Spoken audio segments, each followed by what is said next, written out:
সে কোনো রোগ ব্যাধির সাথে যুক্ত হয় তখন সেটার মূল্য সে বোঝে। আমরা যে অক্সিজেনকে এত বেশি অবহেলার চোখে দেখি না, যখন সেই অক্সিজেন আমাদের কৃত্রিমভাবে নিতে হয়, বিশ্বাস করো সেটার যে কতটা মূল্য সেটা আমাদের অনুভব হয়। আমরা কখনো কিন্তু উপরওয়ালাকে বলি না যে তোমাকে লাখো কোটি শুক্রিয়া, তুমি আমাকে অ্যাভেলেবেল অক্সিজেন দিচ্ছ, কখনো বলি না, কখনো এই চিন্তাভাবনা মাথায় আসে না, কারণ এটা আমরা ফ্রিতে পাচ্ছি, আমাদের কাছে অ্যাভেলেবেল।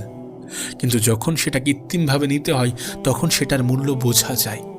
ঠিক তেমনই যখন মানুষের জীবনে সমস্ত কিছু নিয়ন্ত্রণের বাইরে চলে যায় তখন মানুষের জীবনে অনুভব হয় যে না, এবার পরিবর্তনটা করতে হবে।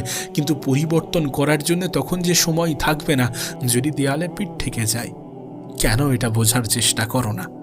এই পৃথিবীটা পরিশ্রমের জায়গা, এখানে মেহনত করতে হবে, এখানে পরিশ্রম করতে হবে, নিজের জন্য কিছু করতে হবে, নিজের পরিবারের জন্য করতে হবে, নিজের আশেপাশের মানুষগুলোর জন্য করতে হবে। কিছু অসহায় মানুষ